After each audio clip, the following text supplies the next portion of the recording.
Hi guys, my name is Shweta and welcome to date in future classes. तो दोस्तों, हम लोग ऑर्गेनिक केमिस्ट्री में साइनाइड के बारे में पढ़ रहे हैं, यानी नाइट्राइल के बारे में पढ़ रहे हैं। यानी नाइट्राइल को ही हम साइनाइड कहते हैं क्या? यहाँ पे हम लोग नाइट्राइल के बारे में पढ़ रहे हैं और नाइट्राइल में हमारा आज तीसरा लेक्चर है, जिसमें हम लोग आज पढ़ेंगे कि यदि कार्बन चेन क्या है, यदि सीएन ग्रुप की संख्या, यानी ये फंक्शनल ग्रुप जो होता है सीएन होता है और इसका फंक्शनल ग्रुप जो होता है सीएन होता है। और ये यदि सीएन ग्रुप जो होता है साइक्लिंग कार्बन से, यानी क्या साइक्लिक कार्बन से जुड़ा होता है, तो उसका यूपीएससी नेम हम कैसे लिखते हैं आज हम लोग सीखेंगे। इसके पिछले वीडियो में हम लोग वैसे कार्बन चेन के बारे में सीखे थे जिसमें क्या था, एक ये फंक्शनल ग्रुप था, दो था और दो से अधिक था, तीन था और तीन से अधिक था। उसके बारे में हम लोग यूपीएससी नाम जाने थे। और आज हम लोग रिंग के बारे में जानेंगे कि आखिर में हम लोग साइक्लिंग रिंग में जब ये सीएन ग्रुप होगा तो उसका हम आईयूपीएससी नेम कैसे लिखेंगे। अगर आप इस चैनल पे नए हैं तो सबसे पहले चैनल को सब्सक्राइब कर लीजिए। चलिए हम लोग शुरू करते हैं। तो यहाँ पे सबसे पहले देखेंगे कि इसका यूपीएससी नेम कैसे लिखेंगे। क्या आईयूपीएससी नेम इसका जो हो जाएगा हमारा साइक्लोएल्केन कार्बोनाइट्राइल हो जाएगा। क्या हो जाएगा? साइक्लोएल्केन कार्बोनाइट्राइल हो जाएगा। उसके बाद इसका यहाँ पे देखेंगे कुछ रूल है कि यहाँ साइक्लिंग चेन में नंबरिंग नहीं करेंगे। क्या करेंगे? यहाँ जो साइक्लिंग रिंग जो होगा उसमें क्या करेंगे, हम नंबरिंग करेंगे। क्या नंबरिंग करेंगे? यानी साइक्लिंग चेन जो होगा उसी में हम नंबरिंग करेंगे और इधर जो होगा उसको नंबरिंग नहीं करेंगे, उसको हम सब्स्टिट्यूएंट ले लेंगे। उसके बाद यहाँ पे है फंक्शनल ग्रुप, यानी एफजी का कार्बन, एफजी का कार्बन जो होता है, यानी ये कार्बन जो है नंबरिंग में नहीं आएगा। क्या हो जाएगा?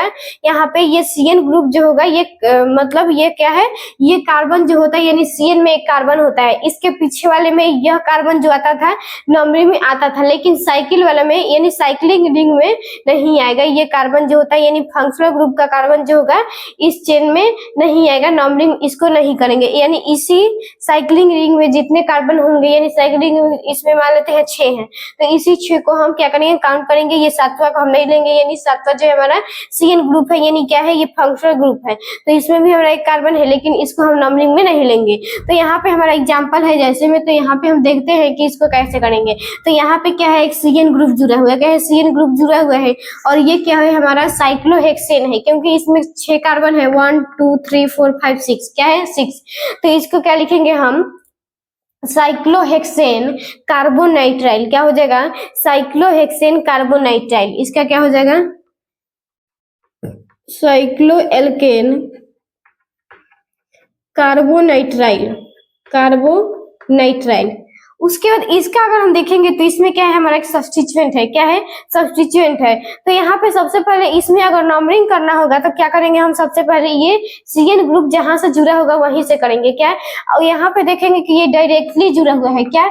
ये साइक्लिंग रिंग से जो हुआ है ये इस कार्बन से डायरेक्ट जुड़ा हुआ है सीएन ग्रुप, यानी ये फंक्शनल ग्रुप जो है ये डायरेक्ट जुड़ा हुआ है इन सभी में। तो यहाँ पे इसका हम लोग कार्बन चेन सीख रहे हैं, यानी इसका यूपीएससी नेम सीख रहे हैं। इसके बाद यहाँ पे देखेंगे इसमें क्या है, ये क्या है, ये डबल बॉन्ड है। क्या है? Double bond. तो इसमें क्या करेंगे हम, इस यहीं से क्या करेंगे, नंबरिंग चालू करेंगे। यानी अगर नंबरिंग करना होगा तो यानी सीएन ग्रुप से, तो यहाँ पे क्या है, सीएन ग्रुप से, तो 1 2 3 4 5 6 हो गया। उसके बाद क्या लिखेंगे, यहाँ पे साइक्लोहेक्स लिखेंगे। क्या? साइक्लोहेक्सेन होता है, लेकिन यहाँ पे डबल बॉन्ड है तो साइक्लोहेक्सेन लिखेंगे। साइक्लोहेक्स हो गया। उसके बाद यहाँ पे 2 पे और 3 पे हमारा क्या है, डबल बॉन्ड है। तो डबल बॉन्ड हम जानते हैं कि उसको क्या है, मिनिमम नंबर से दर्शाते हैं, तो मिनिमम नंबर हमारा 2 हो जाएगा। तो क्या हो जाएगा, साइक्लोहेक्सेन 2 इन। उसके बाद क्या हो जाएगा, कार्बोनाइट्राइल। क्या हो जाएगा? कार्बोनाइट्राइल। उसके बाद अगर इसका हम देखेंगे तो इसमें हमारा क्या है, एक ये 3 यहाँ पे है, तो इसमें अगर नंबरिंग करेंगे तो 1 2 3 4 5 6 हो गया। तो यहाँ पे 2 पे सबसे पहले CH3 यानी मिथाइल है, तो क्या लिखेंगे, 2 मिथाइल हो गया। उसके बाद क्या लिख देंगे, साइक्लोहेक्सेन कार्बोनाइट्राइल। क्या लिख देंगे, साइक्लोहेक्सेन कार्बोनाइट्राइल। तो ये क्या हो गया, इसका यूपीएससी नेम हो गया। उसके बाद ऐसे ही ऐसे करेंगे, इसमें करेंगे तो यहाँ पे देख रहे हैं कि C2H5 यानी क्या है, ये इथाइल है। तो यहाँ पे क्या है, 2 इथाइल है। क्या है, 2 इथाइल है। तो 2 इथाइल है, तो यहाँ पे नंबरिंग करेंगे तो 1 2 3 4 5 6 6 है। क्या है, 2 पे है और 6 पे हमारा क्या है, इथाइल है। तो क्या हो जाएगा 2 6 डाई इथाइल। क्या हो जाएगा, 2 6 डाई इथाइल, डाई इथाइल हो गया। उसके बाद क्या लिख देंगे, साइक्लोहेक्सेन कार्बोनाइट्राइल। क्या लिख देंगे, साइक्लोहेक्सेन कार्बोनाइट्राइल, कार्बोनाइट्राइल। तो ये क्या हो गया, इसका यूपीएससी नेम हो गया। ऐसे ही बहुत सारे एग्जांपल हो सकते हैं। इसके बाद सीखेंगे हम कि यदि CN ग्रुप के साइक्लिंग कार्बन से डायरेक्टली नहीं जुड़ा हुआ हो, यानी ये कार्बन चेन जो होगा इससे डायरेक्ट नहीं जुड़ा हुआ होगा, उसके पहले क्या होगा, अगर CH2 होगा, CH3 यानी कोई कार्बन यानी चेन होगा, उसके बाद होगा हमारा CN यानी ग्रुप नंबर होगा। तो ये इसके बाद हम लोग वाला यानी क्या, उसके बाद ये वाला हम लोग डायरेक्ट नहीं जुड़ने वाला CN ग्रुप के बारे में सीखेंगे, यानी उसका यूपीएससी नेम सीखेंगे।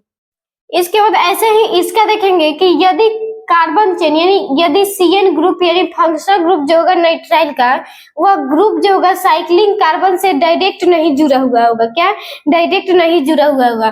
तो उसमें क्या करेंगे, सबसे पहले कि इस केस में साइक्लिक ग्रुप सब्स्टिट्यूएंट होगा। यानी क्या होगा कि ये CN ग्रुप जो है हमारा क्या है, साइक्लिंग रिंग से डायरेक्ट नहीं जुड़ा हुआ है। क्या, इस CH2 से जुड़ा हुआ है, यानी इससे नहीं जुड़ा हुआ है। तो इसमें क्या करेंगे, हम इस साइक्लिक रिंग को सब्स्टिट्यूएंट मान लेंगे और ये जो हो जाएगा हमारा क्या हो जाएगा, पेरेंट चेन होगा। यानी क्या करेंगे, अगर नंबरिंग करना होगा तो हम साइक्लिंग रिंग में नहीं करेंगे, इसमें करेंगे। क्या करेंगे, इसमें करेंगे, इसमें करेंगे, इसमें करेंगे। लेकिन ये क्या हो जाएगा, हमारा एक सब्स्टिट्यूएंट के रूप में हो जाएगा। तो इसका यूपीएससी नेम लिखेंगे तो यहाँ पे हम 1 2, तो क्या हो जाएगा 2 साइक्लोहेक्साइल हो जाएगा। ये क्या हो जाएगा, हमारा सब्स्टिट्यूएंट हो जाएगा। तो क्या हो जाएगा 2 साइक्लोहेक्साइल, 2 साइक्लोहेक्साइल, 2 साइक्लोहेक्साइल। उसके बाद क्या हो जाएगा, हमारा इथेन नाइट्राइल हो जाएगा। क्या हो जाएगा, इथेन नाइट्राइल। उसके बाद इसका अगर करेंगे तो क्या हो जाएगा हमारा 1 2। तो क्या लिखेंगे, सबसे पहले 2 पे हमारा क्या है, साइक्लोहेक्साइल है और 2 पे ही हमारा क्या है, ये इथेन है। क्या है, मीथेन है। तो क्या करेंगे, यहाँ पे 2 साइक्लोहेक्साइल 2 मिथाइल। क्या लिखेंगे यहाँ पे, 2 साइक्लोहेक्साइल 2 मिथाइल हो गया। उसके बाद क्या है, यहाँ पे हमारा यहाँ पे क्या है, 2 है। क्या है, 2 कार्बन की संख्या है। तो क्या लिखेंगे, तो इथेन। क्या लिखेंगे, इथेन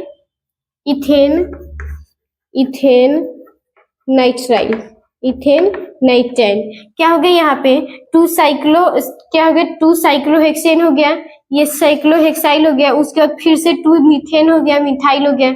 उसके बाद फिर से यहाँ पे 2 कार्बन है, नंबरिंग में हमारा क्या है, 2 कार्बन आया है तो इथेन हो गया। उसके बाद नाइट्राइल हो गया। इसी की तरह इसका देखते हैं तो क्या हो जाएगा, यहाँ पे 1 2 3, क्या है 3, और 3 पे हमारा क्या है, साइक्लोहेक्साइल है। तो क्या लिखेंगे, 3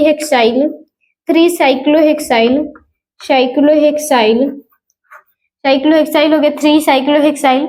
उसके बाद यहाँ पे 2 पे क्या है, हमारा सब्स्टिट्यूएंट यानी मिथाइल है। क्या है, 2 मिथाइल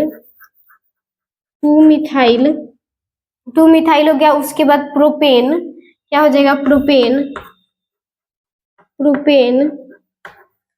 हो गया। उसके बाद नाइट्राइल हो जाएगा। क्या हो जाएगा, नाइट्राइल हो जाएगा।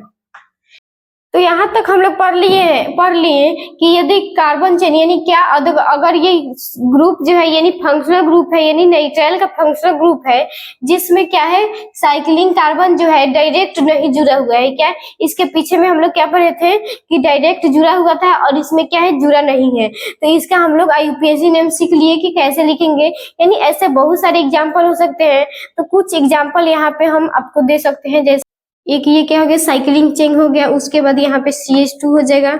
उसके बाद CH यहाँ पे एक हो जाएगा, CH3, फिर CN हो जाएगा। तो इसका यूपीएससी नेम लिख देंगे।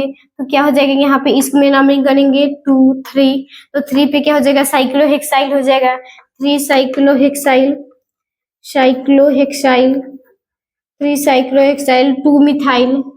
2 मिथाइल, 2 मिथाइल हो गया। उसके बाद प्रोपेन, क्या हो जाएगा? प्रोपेन, प्रोपेन नाइट्राइल हो जाएगा, प्रोपेन नाइट्राइल हो जाएगा। यहीं पे और हम कार्बन बढ़ा सकते हैं, जैसे में यहाँ पे लगा देंगे CH2, CH3, तो यहाँ पे क्या हो जाएगा हमारा 1 2 3, क्या हो जाएगा 1 2 3 हो जाएगा, 4 हो जाएगा। तो क्या हो जाएगा 4 साइक्लोहेक्साइल, 4 साइक्लोहेक्साइल, साइक्लोहेक्साइल, साइक्लोहेक्साइल हो गया। उसके बाद 3 पे क्या हो जाएगा हमारा मिथाइल हो जाएगा, 3 मिथाइल, 3 मिथाइल हो जाएगा। उसके बाद ब्यूटेन, ब्यूटेन हो जाएगा और नाइट्राइल हो जाएगा। तो ऐसे हम बहुत सारे अपने से भी एग्जाम्पल बना सकते हैं और बुक में भी बहुत सारे एग्जाम्पल दिया हुआ है, तो इसको हम बना सकते हैं। तो यहाँ तक हम लोग यानी क्या, हम लोग नाइट्राइल या साइनाइड के बारे में पढ़ लिए, उसका IUPAC नेम और कॉमन नेम के बारे में जान लिए कि आखिर में नाइट्राइल जो होता है क्या होता है और उसका IUPAC नेम हम लोग कैसे लिखते हैं। तो आई होप इस वीडियो में आप लोग को नाइट्राइल या साइनाइड के बारे में जरूर समझ आया होगा। प्लीज वीडियो को लाइक करें और ऐसी इन्फॉर्मेटिव वीडियो के लिए चैनल को सब्सक्राइब करें। Thank you.